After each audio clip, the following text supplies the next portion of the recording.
Adlaw nga Domingo karon mga kaigsuunan, petsa 11 sa bulan sa Setyembre tuig 2022. Karon ang ika-24 nga Domingo sulod sa tuig ordinaryo. Ang pagbasa kinutlo gikan sa Ebanghelyo sumala ni San Lucas kapitulo 15 bersikulo 1 ngadto sa 32. Usa ni ana kahigayon may daghang mga kubrador sa buhis ug mga makasasala nga miadto kang Hesus aron pagpamati kaniya. Unya, ang mga Pariseo ug ang mga magtutudlo sa balaod nagbagulbol nga nag-ingon. Kining tawhana nagabi-abi sa mga makasasala ug nakigsalo pagani kanila sa pagpangaon. Tungod niini misugilon kanila si Jesus usa ka sambingay. Pananglit usa kaninyo may usa ka gatos ka karnero ug nawala ang usa niini. Unsa may iyang buhaton. Iyang biyaan ang 99 didto sa sibsibanan ug pangitao niya ang nawala nga karnero hangtod nga iya kining makit-an.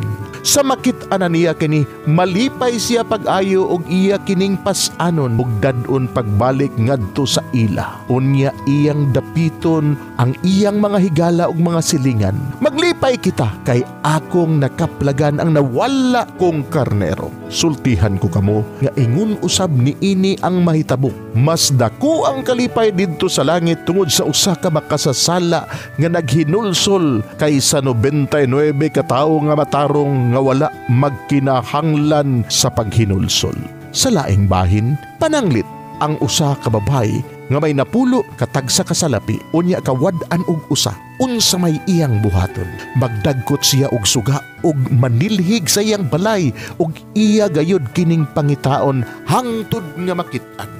Og sa makit-ana niya kini tawgo niya ang iyang mga higala ug mga silingan. Muingon siya kanila, maglipay kita kay akong nakaplagan ang nawala kong usa ka salapi. Sultihan ko kamo nga ingon usab niini ang mahitabo. Mga lipay ang mga anghel sa Dios tungod sa usa ka makasasala nga naghinulsol. Og mipadayon si Jesus sa pag-ingon, diay usa ka tawo nga may duha ka anak nga lalaki. Usa ka adlaw ni ana ang manghod miingon sa iyang amahan, tay, hatagi na ako sa akong bahin sa katigayunan. Busa gibahin sa amahan ang iyang katigayunan tali sa duha niya ka anak. Tapos sa pipila ka adlaw, ibaligya sa manghod ang iyang bahin ug milangyaw siya sa layong dapit. Diin giusik-usikan niya ang iyang salapi sa mga kahilayan.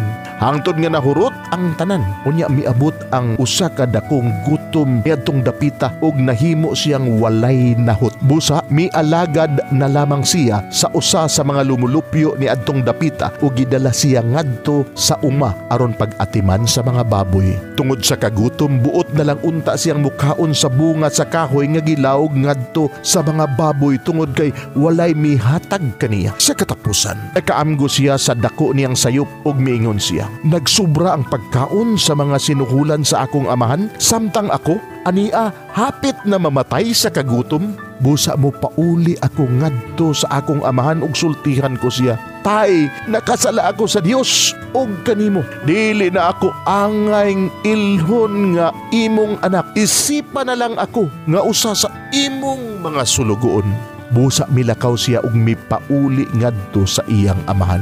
Apan layo pagani kaayo siya sa ilang balay, nakakita na ang iyang amahan kaniya. Naluoy siya sa iyang anak ug midagan aron pagtagbo kaniya ug unya migakos ug bihalok kaniya. Unya miingon ang anak ngadto sa amahan, tay, nakasala ako sa Dios ug kanimo, dili na ako angay ilhon nga imong anak. Pan ang amahan mitawag sa iyang mga sulugoon. Dali, miingon siya, dadang ari ang labing manindot nga biste ug isulob kaniya. Sulobi usab og singsing ang iyang tudlo ug sapatusi siya. Ug kuhaa ang pinatambok nga nating baka ug ihawa kay magkumbira kita. Kay kining akong anak namatay na, apan karon nabuhi. Nawala siya, apan karon nakit-ana. Busa, gisugda nila ang kumbira. Ining higayuna, idto sa uma ang anak nga magulang sa iya ng pagpauli ug sa diha nga duol na siya sa balay. Nabati niya ang huni ug ang panagsayaw.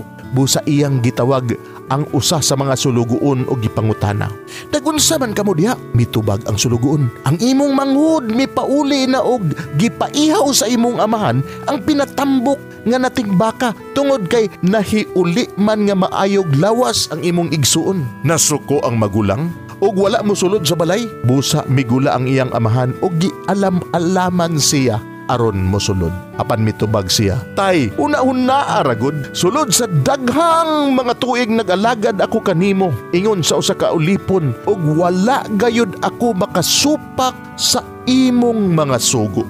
Apan unsa may imong gihatag kanako, wala gayud. Bisag nati nga kanding na lang unta aron maglipay ako uban sa akong mga higala. Apan kanang imong anak nag-usik-usik sa tanan mong katigayunan uban sa mga daotang babay ug sa iyang paghiuli imo hinong giihawan sa pinatambok nga nating baka." Ang amahan mitubag, "Anak, ikaw kanunay nga uban kanako ug imo ang tanan kong katigayunan. Apan kinahanglan gayod nga magkumbira ug maglipay kita, kay ang imong igsuon namatay ug karon nabuhi. Nawala siya ug karon nakaplagan na." Mga igsuon, ang ebanghelyo sa Ginoo. Daygon ikaw o Kristo.